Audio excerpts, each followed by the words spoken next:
Hadirin dan hadirat yang dimuliakan oleh Allah Subhanahu wa taala. Pada kesempatan kali ini bismillahirrahmanirrahim, saya akan membawa tentang pengabdi Allah. Nah, saya akan mengawali dari sebuah kisah di mana ada seorang hamba Allah bernama Hamid Al-Laffaf dalam kitab An-Nawadir Syihabuddin Al-Qalyubi. Beliau ketika menjelang sholat Jumat dihadapkan pada tugas-tugas kesibukan-kesibukan. Yang pertama kesibukannya adalah ternyata keledai milik dia hilang. Karena keledainya hilang, maka dia harus ngejar keledai itu. Makin lama dia nggak kejar, hilangnya makin jauh. Potensi baliknya makin kecil probabilitasnya. Maka dia dituntut untuk segera mengejar keledai itu, padahal udah waktu sholat Jumat. Ini namanya pekerjaan penting dan genting. Jadi yang penting itu apa? Penting itu sesuatu kalau nggak kita lakukan ini kerugiannya besar. Kalau nggak kita lakukan bisa bahaya, bisa dimarahin dan lain sebagainya. Genting harus segera. Kadang-kadang ada yang penting tapi tidak genting, nggak harus sekarang. Ada yang nggak genting harus sekarang tapi sebenarnya nggak penting. Nerima telepon kadang-kadang juga nggak penting juga. Jawab apa WhatsApp apa di sosmed kadang-kadang nggak penting, tetapi genting, diminta segera jawab, begitu kan? Nah ini penting dan genting. Nah, yang pertama tuh. Nah, jadi seperti itu. Yang kedua, dia di rumah untuk makan di rumah itu perlu gandum. Gandumnya digiling belum diambil di tempat penggilingan gandum. Nah kalau dia sholat Jumat, nanti gandumnya siapa yang ngambil? Sedangkan perjalanannya lumayan. Dan kalau dia sholat Jumat, nanti makan tertunda lama. Nah ini ada tugas kedua. Tugas ketiga, dia mendapatkan memang giliran dia untuk mengairi sawahnya. Nah seperti itu. Nah hadirin dan hadirat yang dimuliakan oleh Allah Subhanahu wa taala, katakanlah yang ketiga ini ya bisa nggak terlalu genting lah gitu ya, meskipun penting. Tetapi yang kedua juga penting dan genting. Sementara dia harus sholat Jumat, yang mana yang dia dipilih oleh Hamid Al-Laffaf, ternyata dia pilih sholat Jumat. 3 pekerjaan ditinggalkan tuh oleh Hamid Al-Laffaf itu. Meskipun sibuknya luar biasa harus segera. Ini mengerjakan satu aja, nyari keledai aja belum tentu dapat ini. Apalagi ada 3 pekerjaan dalam waktu yang sama. Kalau dia sholat Jumat, 1 pekerjaan aja belum tentu selesai. Kalau dia melaksanakan 1 pekerjaan aja di waktu yang sama, 1 aja belum selesai, apalagi ditinggal untuk sholat Jumat, makin gak selesai lagi semuanya. Begitu kan logika manusianya. Nggak dikerjakan ya bagaimana selesai?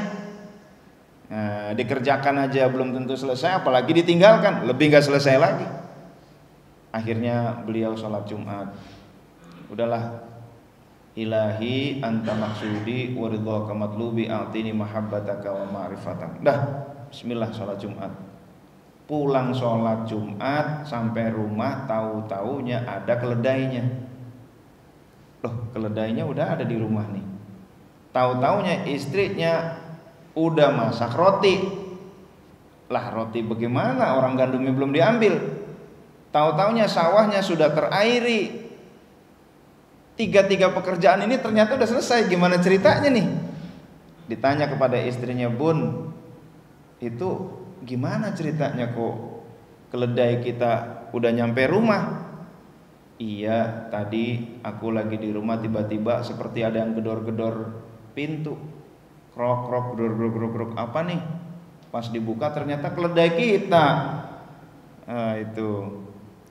Ya udah, keledainya aku ini persilakan masuk ke rumah. Di belakang keledai ada macan ternyata. Ya udah saya tutup, pas saya buka lagi macannya ternyata udah pergi. Lalu yang kedua, ini gandum gimana? Ini gandum kita. Tetangga kita yang sama-sama giling gandum di tempat yang sama ngambil gandum. Pas diambil karung gandumnya, tiba-tiba pas sampai rumah dia lihat bukan karungnya dia, ini mah karung tetangga saya, dianterin ke kita, nyampelah ke kita. Terus ini sawah bagaimana ceritanya nih? Iya, tetangga kita ngairin sawah tapi nggak ditutup itu salurannya, akhirnya sawahnya sampai kita, ibarat keran nggak ditutup tuh, akhirnya sawah kita terairi. Akhirnya Hamid Al-Lafaf bersyukur kepada Allah, ya Allah, terima kasih ya Allah, aku lakukan kewajibanku 1, engkau lakukan tugasku 3 ya Allah. Masya Allah, dipenuhi, diatur, diberesin 3 tugas secara sempurna. Padahal keledai aja nih, kalau dikejar sama Hamid Al-Lafaf, keledai aja belum tentu ketemu tuh. Ini 3 pekerjaan dilakukan oleh sempurna, secara sempurna. Hadirin dan hadirat yang dimuliakan oleh Allah Subhanahu wa taala, siapa yang menggerakkan macan untuk ngejar keledai dia? Kenapa macannya ngejar tapi nggak menerkam? Kayak cuman giring doang. Emang macan mau giring doang? Kata macan nggak ada makan siang gratis. Nah itu standar macan ya, nerekam lah. Ini macannya giring doang tapi nggak nerekam. Siapa yang menggerakkan bisa seperti itu? Siapa juga yang menggerakkan ketika digiring itu keledai lalu larinya ke rumah? Siapa juga yang menggerakkan kenapa tetangganya salah ngambil karung? Siapa juga yang menggerakkan bahwa kenapa tetangganya itu lupa menutup saluran air? Semua itu diatur oleh Allah Subhanahu wa ta'ala, Rabbul Alamin, pengatur semesta alam. Jangankan 3 urusan itu Bapak Ibu, 3 urusan yang bagi Allah remeh, kecil, Allah ngatur 7 lapis langit. Ya Allah, 1 lapis langit aja, wah luasnya luar biasa, planet-planet diatur semua sama Allah, beres semuanya. Apalagi cuma 3 urusan kecil itu bagi orang yang mendahulukan taat kepada Allah, kecil bagi Allah. Gitu kan, apapun yang terjadi ku kan selalu ada untukmu, gitu ya. Janganlah kau bersedih, cause everything's gonna be okay. Wah udah beres lah, kata Allah begitu kurang lebih ya. Nah hadirin dan hadirat yang dimuliakan oleh Allah, karena Allah Rabbul Alamin, Allah Tuhan semesta alam yang ngatur segala sesuatunya. Nah kalau Allah udah ngatur, beres semua. Pernikahan kita udah hire event organizer, bayarnya ratusan juta. Lalu oleh IO itu udah diatur konsumsinya, gedungnya, dekorasi, dokumentasi, acara, pengisi acara lengkap, menit demi menit, nggak meleset. Kostumnya ini pengantin wanita, pengantin pria, ini keluarga dan lain sebagainya, semua undangannya, prokes udah dipikirin, beres semua oleh IO. Dalam waktu 2 jam itu ternyata begitu efektif acaranya, menit demi menit, begitu presisi. Itu kalau yang ngatur manusia. Bagaimana kalau Allah yang ngatur? Lebih beres lagi. Nah itulah hadirin dan hadirat yang dimuliakan oleh Allah, bagi orang yang mendahulukan taat. Kadang-kadang orang logikanya terlalu jauh dari Allah. Saya ini lagi sibuk, ini pekerjaan lagi numpuk, sholat Jumat tinggal begitu kan. Ini pekerjaan saya kerjakan sekarang aja belum tentu selesai, apalagi saya sholat Jumat. Ini logika dunianya begitu tuh, logika buminya nih ya. Wah iya insya Allah warga sini nih, jamaah nih ahli surga semua nih, amin. Nah jadi begitu. Waduh, saya lagi harus ketemu customer ini adalah hot client saya. satu klien tapi sekali beli sekian miliar, saya harus ketemu dia. Kalau saya sholat Jumat, saya bisa kehilangan hot client saya. Dia anggap yang mensukseskan adalah hot client. Dia berpikir yang mensukseskan adalah kerja dia di atas meja. Padahal itu semua remeh. Yang mensukseskan adalah Allah Subhanahu wa ta'ala. Maka ketika dipanggil hayya 'alas shalah,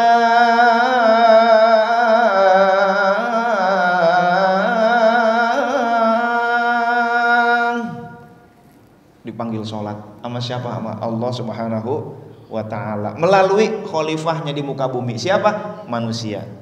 Nah itu hayya 'alal falah,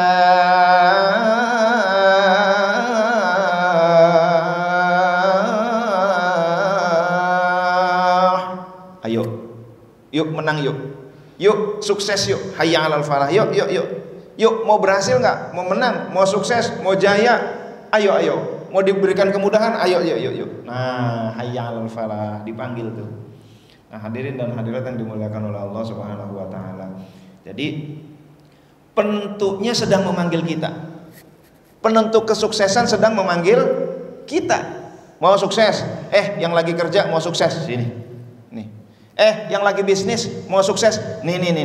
Dipanggil sama penentu kesuksesan. Wah, luar biasa tuh. Nah, jadi begitulah hadirin dan hadirat yang dimuliakan oleh Allah Subhanahu wa ta'ala. Nah, di dalam sebuah hadis Rasulullah Shallallahu Alaihi Wasallam bersabda. Tapi sebelum saya lanjutkan hadis, saya izin ini dulu nih, menikmati kehangatan dari panitia ya. Bismillahirrahmanirrahim. Wah, jadi minum sendirian nih. Alhamdulillahirrabbilalamin. Man kanatid dunya hammahu, barang siapa yang menjadikan dunia sebagai tujuannya, farraqallahu alaihi amrohu, maka Allah akan mencerai-beraikan urusannya. Nah ini ya, dia mendahulukan dunia, Allah akan mencerai-beraikan urusannya. Wa ja'ala faqrahu baina ainaihi, Allah menjadikan kefakiran di pelupuk matanya. Walam ya'tihi minad dunya illa ma kutibalah, dan dunia tidak datang kepadanya melainkan apa yang sudah ditetapkannya saja. Wa man kanatil akhiratu niyyatahu, siapa yang menjadikan akhirat adalah niatnya, jama'allahu lahu amrohu, maka Allah himpun, Allah satukan urusannya. Padahal urusannya banyak, dihimpun sama Allah, beres semuanya. Wa ja'ala ghinahu fi qalbihi, dan Allah jadikan berkecukupan di kolbunya. Kolbunya rasanya cukup aja, alhamdulillah. Wa atat hud-dunya wa hiya raghimatun, dunia datang dalam keadaan tunduk. Masya Allah, alhamdulillah. Nah ini pilihan buat kita, yang kita jadikan tujuan dunia atau akhirat. Nah itu, kalau akhirat yang jadi tujuan kita, maka insya Allah Allah himpun urusan kita, mudahkan urusan kita, Allah satukan urusan kita.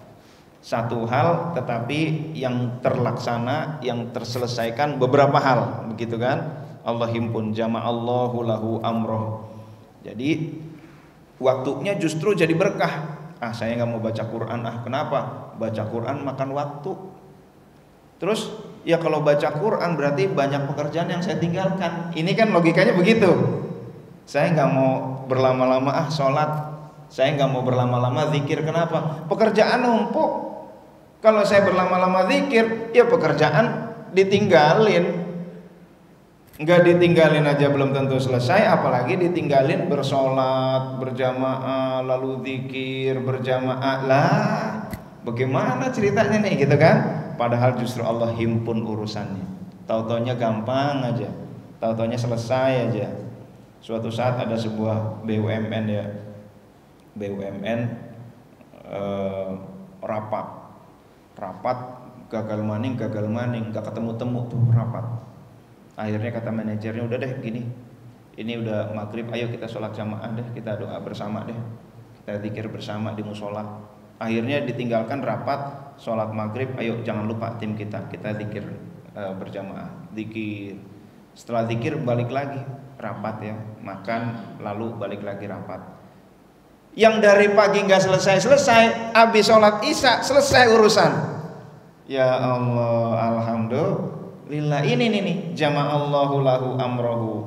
Allah akan himpun urusannya. Yang tadinya 8 jam cukup beberapa menit. Akhirnya dari pihak mitranya, iya ternyata kami ada kesalahan begini dan harusnya bukan bayar sekian tapi bayarnya cukup sekian. Masya Allah. Nah, itu beres tuh. Nah itulah kalau orang melibatkan Allah. Nah kadang-kadang lupa, seakan-akan bahwa dirinya lah yang bisa menyelesaikan masalah. Kita lanjut. Di dalam sebuah hadis qudsi Rasulullah Shallallahu Alaihi Wasallam bersabda, qala Allah Taala, ya dunya wahai dunia, man khodamani, siapa yang mengabdi kepadaku, fakhdumihi, mengabdilah engkau kepada dia. Wa man khodamaki, dan siapa yang mengabdi kepadamu, fastakhdimihi, perbudaklah dia sekalian. Maka hadirin dan hadirat yang dimuliakan oleh Allah, ini ada yang memperbudak dunia, ada yang diperbudak dunia. Maka kalau kata Syekh Abdul Qadir Jailani, wa kanal malu khadimaka wa anta khadimul maula, kata Syekh Abdul Qadir Jailani. Wa kanal malu khadimaka, harta itu mengabdi padamu. Wa anta khadimul maula, dan engkau mengabdi kepada Allah Subhanahu wa taala. Tuh, yang betul begitu. Kadang-kadang terbalik. Kita yang mengabdi kepada dunia, pokoknya apapun akan kulakukan, yang penting aku dapat dunia. Ya Allah, naudzubillah min dzalik, sampai akhirat terlupakan. Dunia melulu, harta melulu, sehingga kehidupan akhirat terlupakan, kata qasidah ibu-ibu gitu ya. Dunia melulu, harta melulu, sehingga kehidupan akhirat terlupakan. Dagang di pasar, berangkat sebelum subuh. Kenapa? Habis subuh udah keburu banyak customer. Lah kalau kita datangnya habis subuh baru berangkat, sampai sana berapa menit perjalanan, customer udah kerebut sama kompetitor lain, kata dia gitu ya. Lalu sholat subuhnya kapan, Bu?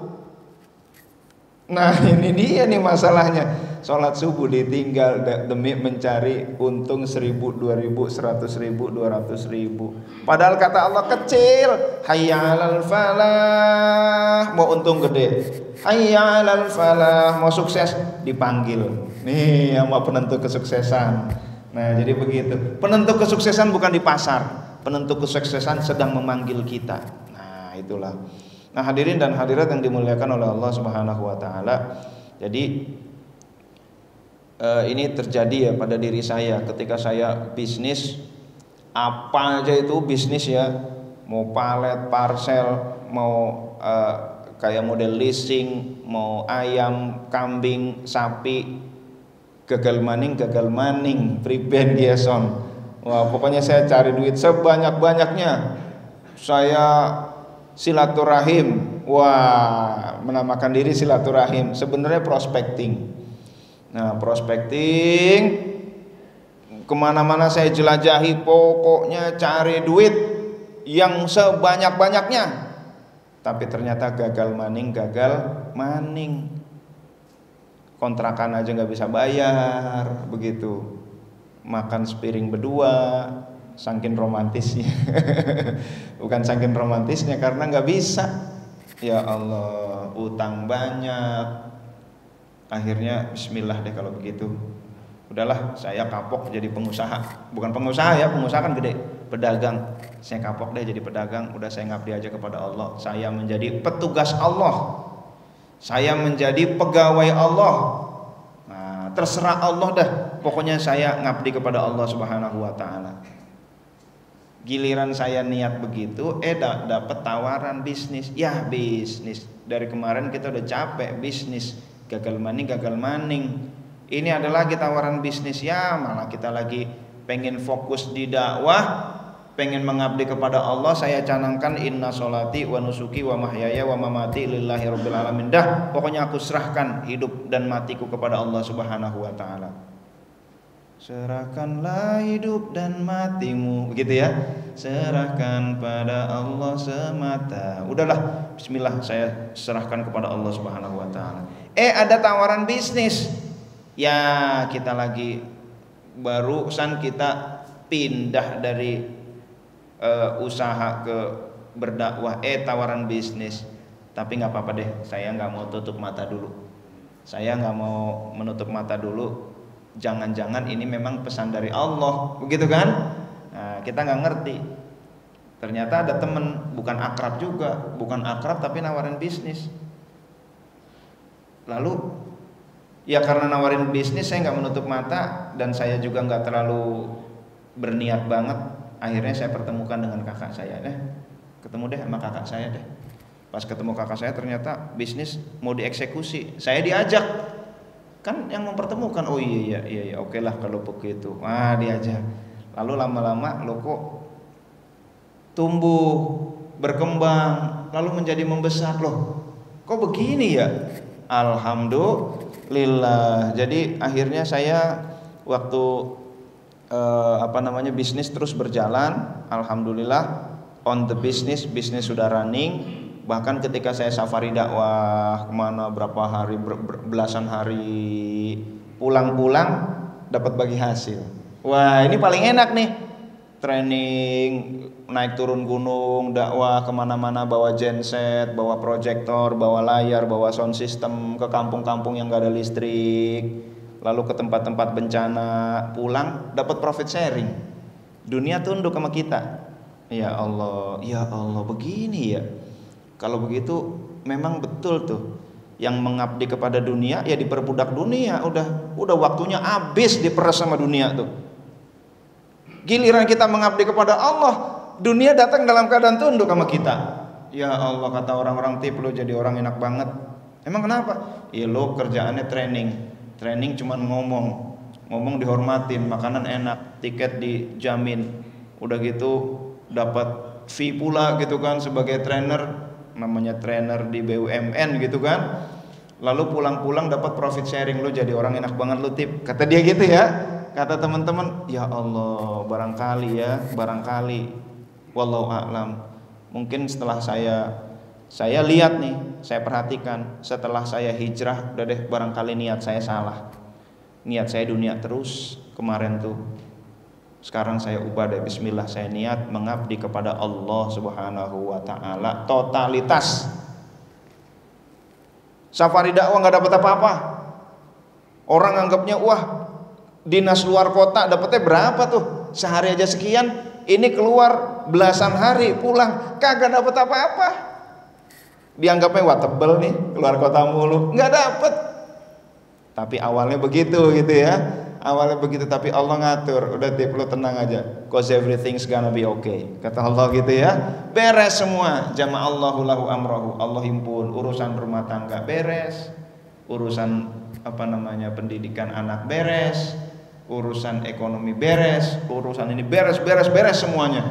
Ya Allah, itulah Rabbul Alamin. Alhamdulillahi Rabbil Alamin. Yaitu, nah, saya bersyukur kepada Allah Subhanahu wa taala, kok Allah kasih begitu ya. Nah, dulu bukan gak bisnis terus, gagal maning. Kita lanjutin. Jadi yang penting tujuan kita, ilahi anta maqsudi wa ridhaka matlubi a'tini mahabbataka wa ma'rifatak. Ya Allah, engkau tujuanku ya Allah, ridhomu yang aku cari ya Allah. Berikan aku kemampuan, limpahkan aku cintamu dan makrifat kepadamu. Yang penting kita cinta kepada Allah Subhanahu wa taala. Kalau udah cinta kita ridho, mau dikasih apa aja ridho.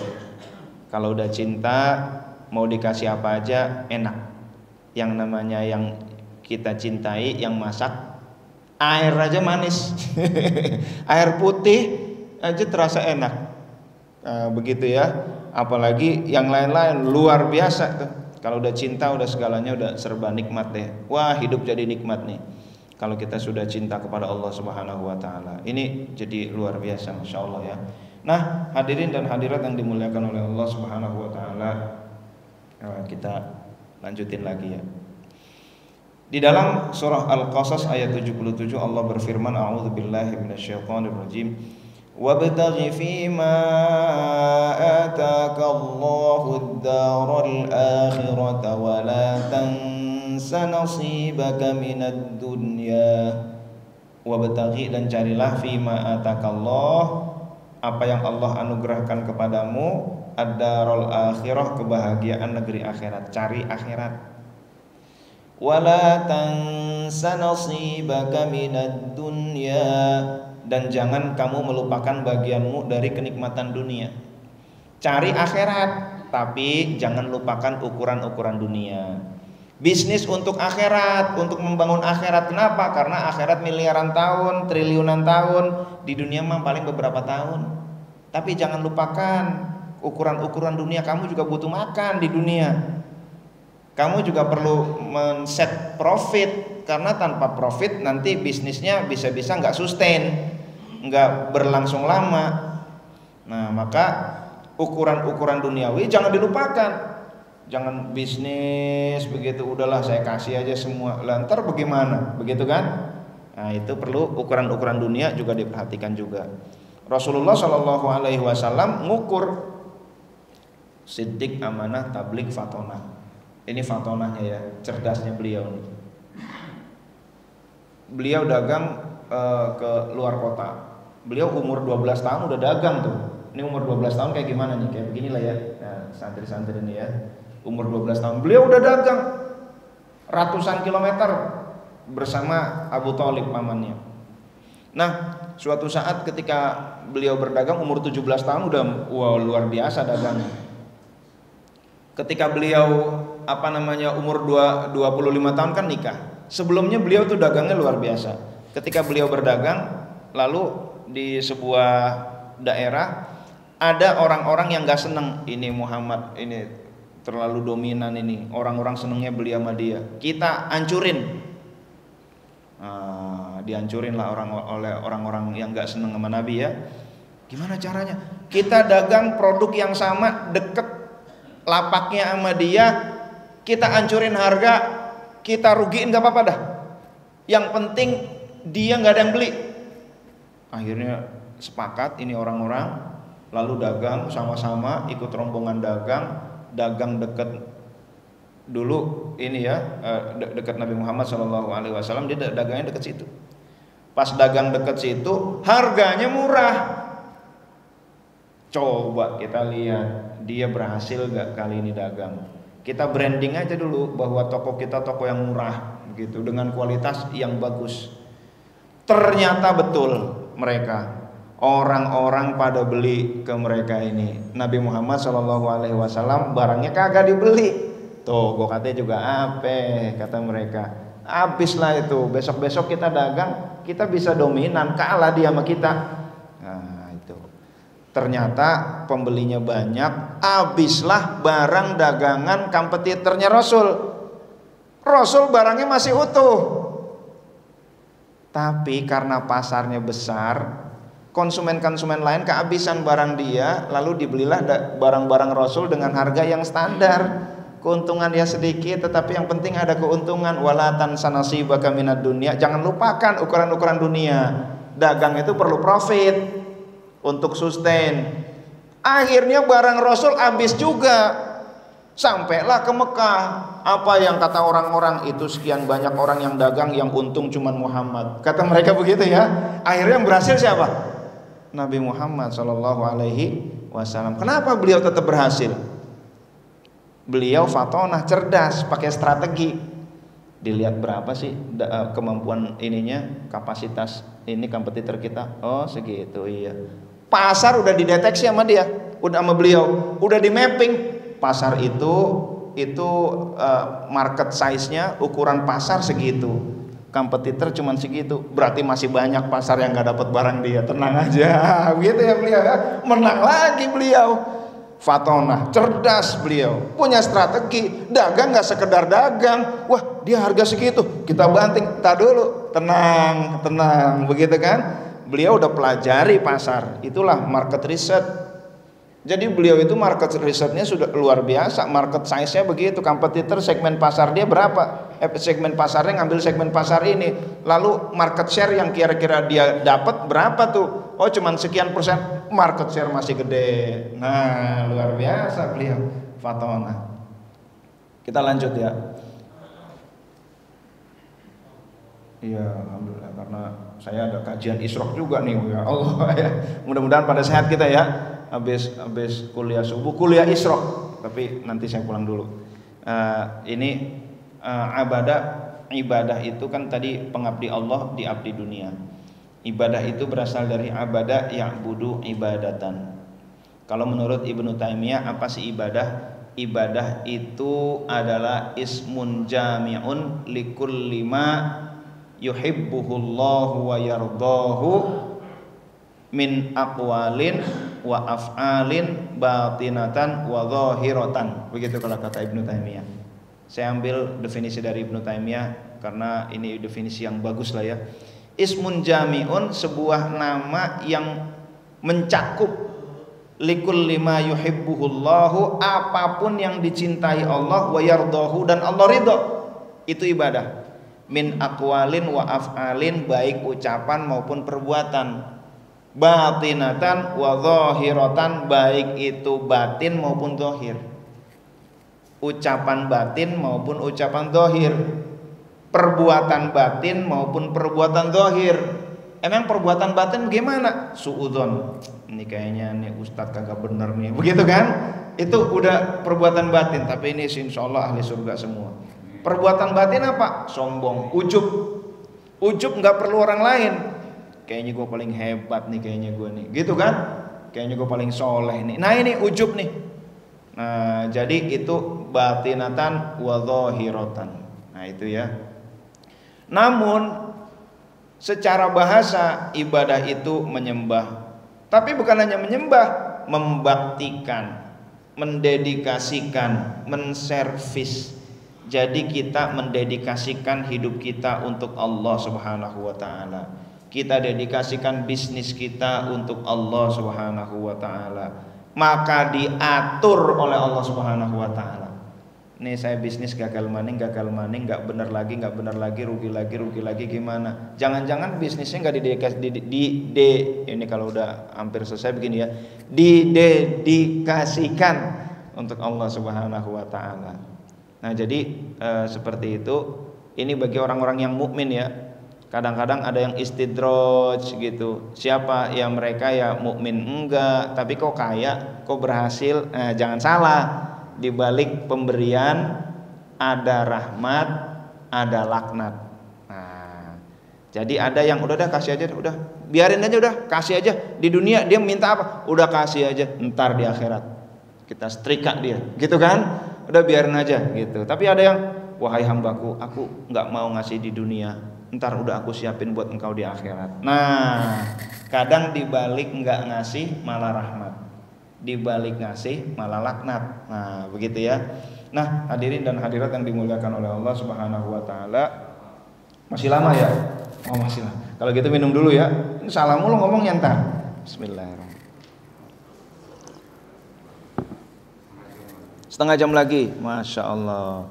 Nah, lalu prakteknya gimana sih kita mengabdi kepada Allah, menjadi hamba Allah? Prakteknya begini. Ciri-ciri pegawai Allah.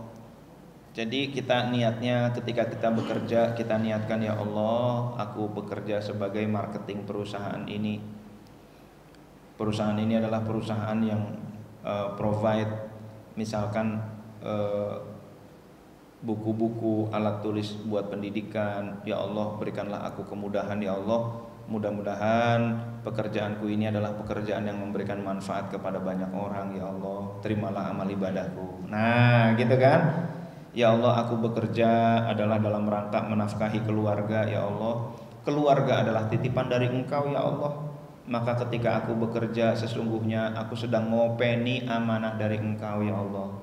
Ya Allah, aku bekerja agar terhindar dari meminta-minta ya Allah.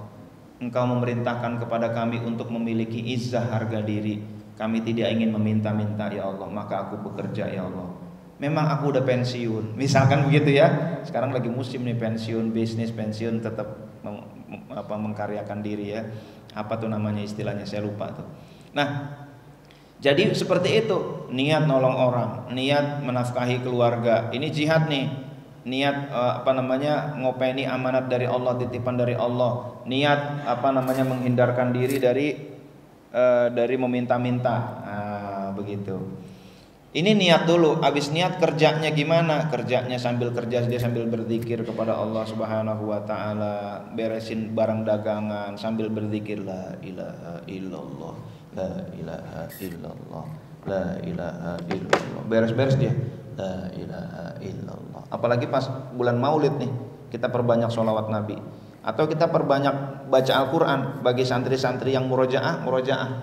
Alhamdulillahilladzi anzala ala 'abdihil kitaba wa lam yaj'al lahu 'iwaja qayyiman liyunzira ba'san shadidan min ladunhu wa yubashshiral mu'minina alladzina ya'maluna as-solihati anna lahum ajran hasana. Wah, itu ya. Ini prosesnya. Jadi orang yang bekerjanya untuk Allah sebisa mungkin zikir sebanyak-banyaknya. Nah, ini insyaallah berkah nih. Kata malaikat, gila bener nih jamaah Darul Ma'arif gitu ya. Kerja dia sambil murojaah, kerja dia sambil zikir. Nah, pola kerja akhirnya karena niatnya kerja memang untuk dedikasikan kepada Allah, maka pola kerja pasti sesuai syariat Allah. Karena memang dia tidak akan melakukan pekerjaan yang tidak diridhoi oleh Allah, karena didedikasikan untuk Allah. Lah kalau didedikasikan untuk Allah melakukan pekerjaan haram, nggak mungkin, namanya bukan didedikasikan untuk Allah. Jadi kepada siapapun kita kerja, big bossnya adalah Allah, begitu. Mau di partai mana, big bossnya adalah Allah. Kalau kebijakan partai nggak sesuai dengan ridha Allah, tinggalin. Oh, baru tuh betul-betul pegawai Allah. Tak dulu, maaf pimpinan partai, ini kebijakan ini merugikan rakyat nih. Enggak, soalnya kalau saya nggak begini saya bakal diancam begini. Kalau saya begini saya dapetnya gede. Udah lo ikut gua aja, kata pimpinan partai. Nggak bisa, big boss saya adalah Allah. Nah, begitu ya. Kamu pergantian antar waktu nih, bodo amat. Nah, misalkan begitu, big boss saya adalah Allah, karena ini haram nih, nggak boleh nih yang begini nih, misal begitu kan. Nah, maka pola kerja sesuai dengan syariat Allah, big bossnya adalah Allah. Lalu selesai kerja kita bertawakal kepada Allah, ya Allah, aku cuman bisa begitu ya Allah. Aku hamba yang dhaif ya Allah. Aku tadi marketing cuman bisa begitu, follow up cuman bisa begitu, prospecting cuman bisa begitu ya Allah. Ya Allah, Engkaulah menyempurnakan yang kurang ya Allah. Sempurnakanlah kekurangan-kekurangan kami ya Allah. Didoain, di sholat, ya Allah kami punya target begini ya Allah, mudahkanlah ya Allah. Engkaulah yang maha memudahkan, Engkaulah penentu kesuksesan, Engkaulah yang menentukan keberhasilan. Ya Allah, Engkaulah. Nah, begitu. Nah, inilah hadirin dan hadirat yang dimuliakan oleh Allah. Kalau pegawai Allah bahasa lainnya adalah hamba Allah, Abdullah. Jadi ketika kita menghamba kepada Allah, insya Allah dunia akan menghamba kepada kita. Nah, begitulah hadirin dan hadirat yang dimuliakan oleh Allah Subhanahu wa taala. Kesimpulannya adalah di dalam sebuah hadis qudsi Rasulullah sallallahu alaihi wasallam qala Allah taala, ya dunya man khadamani fakhdumihi. Wahai dunia yang mengabdi kepadaku, maka mengabdilah engkau padanya. Wa man khadamaki fastakhdimihi. Siapa yang mengabdi kepadamu, perbudaklah dia. Sibuk aja nggak ada selesainya. Kolbu tetap aja kurang. Katakanlah uang banyak tapi kolbu kosong dari rasa syukur kepada Allah. Kayaknya kalau udah jadi PNS enak nih, saya bakal bahagia, bakal sukses nih. Pas udah jadi PNS gini-gini aja. Kayaknya enaknya kalau udah jadi pejabat, baru enak. Saya bakal bahagia, sukses. Nggak ada syukurnya tuh, nggak ada cukupnya. Padahal PNS, pegawai Pemda udah gede, katakanlah gitu ya. Nggak cukup kalau nggak jadi pejabat. Pas udah jadi pejabat gini-gini aja, malah ngeri. Jadi pejabat enakan dia, tenang hidupnya, begitu kan. Lah pejabat salah-salah kita masuk urusan enakan dia, begitu kan. Ya Allah, jadi PNS sekedar PNS kagak enak, jadi pejabat kagak enak, akhirnya kolbunya kosong terus. Nah ini, jadi tetapi ketika kita mengabdi kepada dunia, kepada Allah, udah semua diberesin sama Allah, terserah mau dipecat-pecat dah saya dari partai, yang ngasih rezeki adalah Allah. Ini di dunia cuman sebentar, yang penting di akhirat kita selamanya. Demikianlah, kalau ada pertanyaan silakan, kalau nggak ada alhamdulillah.